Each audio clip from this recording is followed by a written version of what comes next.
gawat, memalukan di dunia internasional. Kasus kematian corona paling tinggi di dunia. Jokowi sampai dikritik 4 media asing. Oleh karena itu, Roky Gerung sebut, ganti saja, Anies jadi presiden. Tak hanya itu, Dr. Louis Bebas, pengacara Habib Rizik, bertanyakan kenapa Kapolri tak perlakukan hal yang sama. Saran Roky Gerung soal penanganan COVID-19, angkat Anies jadi presiden. Jokowi turun. Pengamat politik Roky Gerung mengusulkan Anies Baswedan diangkat jadi presiden di masa pandemi COVID-19 ini, menggantikan Presiden Joko Widodo. Usul itu disampaikan Roky Gerung karena berdalih kecewa dengan cara pemerintah pusat dalam penanganan COVID-19 di Indonesia. Usulan Anies jadi presiden gantikan Jokowi disampaikan Roky Gerung dalam video yang diunggah di YouTube pribadinya.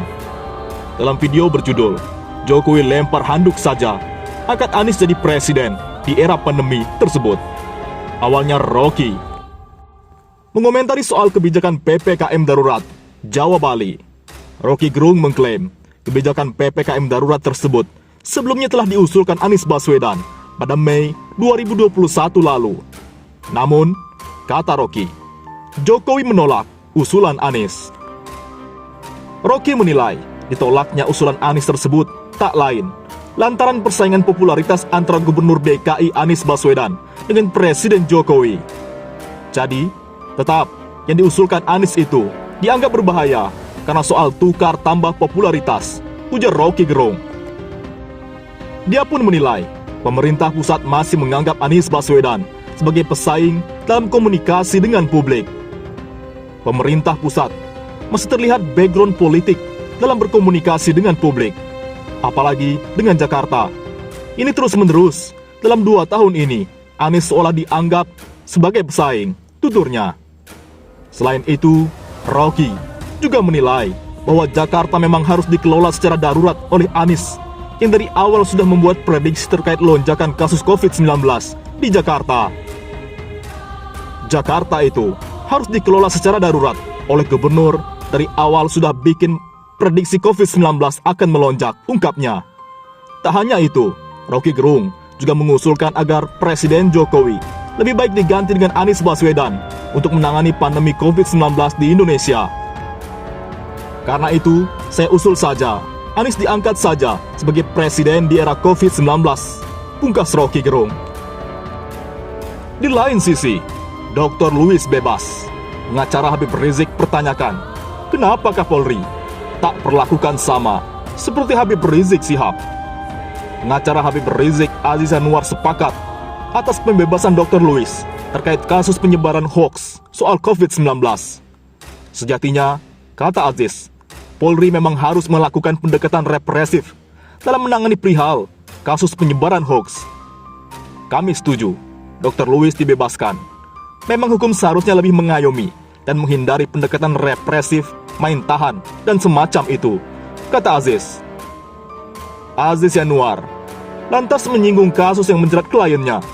Harusnya, kata dia, penyidik juga melakukan prokes hukum seperti itu terhadap kasus Habib Rizik Shihab. Hal tersebut tujuannya untuk menghindari gesekan sesama anak bangsa serta demi kebaikan bangsa ini. Seharusnya yang dilakukan Kapolri juga dilakukan kepada Habib Rizik Shihab dan kawan-kawan untuk kebaikan bangsa. Di lain sisi, kasus kematian corona Republik Indonesia paling tinggi di dunia. Aktivis minta Jokowi mundur. Kami masih mau hidup. Kami masih waras. Aktivis demokrasi Niko Silalahi meminta Presiden Joko Widodo untuk mundur dari jabatan presidennya. Hal tersebut diungkapkan Niko karena menilai Jokowi tak mampu menangani COVID-19 di Indonesia. Niko menyampaikan hal ini saat menanggapi pemberitaan di mana Indonesia menjadi negara paling tinggi untuk kasus kematian akibat virus COVID-19 di Indonesia. Nomor 1 di dunia. Melalui akun Twitter miliknya, Niko menilai tidak ada yang bisa dibanggakan dari pemerintahan di bawah pimpinan Jokowi. Akhirnya, ada juga yang bisa dibanggakan di kepemimpinanmu, ya wahai Pak Presiden Jokowi. Niko kemudian mengatakan, lebih baik Jokowi mundur dari jabatan saja. Menurut Niko, hanya orang-orang penjilatlah yang tetap menginginkan Jokowi menjabat. Prestasi spektakuler ini patut dirayakan oleh para anjing Peking, kata Niko. Niko juga menuturkan bahwa orang-orang yang masih waras menginginkan Jokowi mundur. Sebab kami yang masih waras memohon Presiden mundur saja, terang Niko Silalahi. Di samping itu, ia juga mengkritik tindakan Jokowi yang kerap kali memperkerjakan orang-orang yang tak becus dalam bekerja. Hal tersebut jelas merugikan, kata Niko. Rugi kamu, gaji orang gak becus kerjanya. Tutupnya pada cuitan tersebut. Sebagai informasi, mengutip dari CNN Indonesia, Indonesia mencetak rekor kematian harian COVID-19 tertinggi dunia, 1.007 jiwa pada Minggu 11 Juli 2021. Jumlah itu menyalip India yang berada di urutan ketiga dengan 720 kasus kematian. Kemudian Rusia 749 dan Brazil dengan 597 korban meninggal. Di hari sebelumnya, pada Sabtu 10 Juli kasus kematian harian di Indonesia berada di posisi ketiga dengan 826 jiwa. Di posisi kedua masih ditempati India dengan 899 kasus dan Brazil menduduki puncak dengan 1.172 korban meninggal. Di lain sisi, memalukan di mata dunia dan asing, Jokowi tangani pandemi COVID-19 gagal.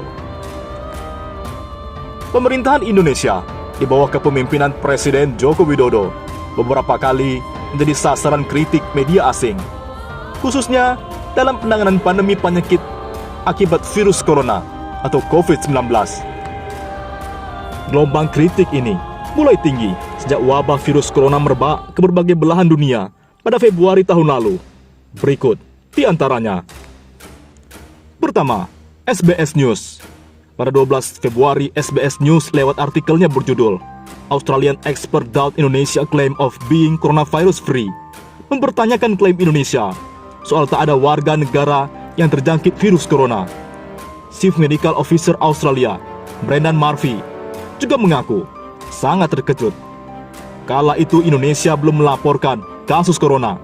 Seharusnya ada alasan untuk khawatir. Mungkin ada kasus yang tak terdeteksi, katanya. Selanjutnya, The Guardian. Pada 12 Juli, The Guardian dalam tulisan berjudul Indonesia is failing to control coronavirus outbreak, say expert, menyebutkan bahwa Indonesia gagal mengendalikan wabah virus corona. Para ahli mengatakan bahwa kegagalan itu akibat kurang pengujian, komunikasi buruk pemerintah, ditambah promosi obat palsu. Selain itu, The Guardian juga menyoroti keadaan di mana staf medis bekerja tanpa henti. Pembatasan di beberapa daerah terus dilonggarkan. Ketiga, The New York Times. Pada 11 Februari 2020, gelombang skeptis media asing dimulai dengan pemberitaan The New York Times (NYT) bertajuk Indonesia has not reported a coronavirus case. Is that whole picture? Dalam berita itu, NYT melaporkan bahwa pakar kesehatan mempertanyakan kebenaran Indonesia belum melaporkan satu kasus pun, sementara negara asing yang lainnya sudah. Indonesia memang belum mengkonfirmasi kasus virus corona pertama hingga awal Maret. Sementara itu, negara tetangga seperti Malaysia, Singapura sudah mencatat kasus pertama pada akhir Januari. Pada 28 Mei, dalam artikel berjudul It's Too Late in Sprawling Indonesia Coronavirus Surges, NYT juga menggarisbawahi kemungkinan penularan COVID-19 di Indonesia bisa menjadi tidak terkendali. Saat itu, pemerintah sudah menerapkan pembatasan sosial, tapi penambahan infeksi virus corona di Indonesia kian cepat hingga melampaui 20.000 kasus dan lebih dari 1.440 kematian. Namun, pemerintah Indonesia menyatakan bahwa pembatasan nasional harus dilonggarkan untuk menyelamatkan ekonomi. Jika orang tidak makan dan mereka sakit, itu akan menjadi lebih buruk, kata Presiden Joko Widodo dalam pertemuan dengan sejumlah media asing. Namun, New York Times menyoroti fakta bahwa rumah sakit di Indonesia tidak mampu menyediakan jenis perawatan sebagaimana yang ditawarkan negara lain. Pembatasan perjalanan yang diberlakukan pada akhir April pun belum diterapkan dengan ketat karena banyak celah. Dalam berita itu, pemerintah Indonesia diharapkan seharusnya sudah dapat mengantisipasi, terutama setelah melihat negara-negara tetangga mencatat peningkatan kasus corona. Namun, sejumlah pejabat Indonesia malah bertindak seolah-olah negaranya kebal virus corona. Presiden Jokowi akhirnya mengakui bahwa pemerintah memang tidak mengungkapkan kondisi sebenarnya kepada publik untuk menghindari kepanikan. Tak sampai di situ, pada 31 Juli, New York Times juga melansir tulisan bertajuk "In Indonesia, False Virus Curse Push by Those Who Should Know Better". Dalam tulisan itu, New York Times menyoroti kekacauan informasi yang disampaikan oleh pemerintah dan influencer atau buzzer. Menurut New York Times, pemerintah mengalami kesulitan menyampaikan pesan berbasis sains yang konsisten tentang virus corona di tengah ketidakstabilan akibat pandemi. Disebut pula, Presiden Jokowi awalnya meremehkan pandemi dan menyampaikan pesan beragam. Pada Maret, dia mengakui sudah menyesatkan publik tentang virus ini untuk mencegah kepanikan.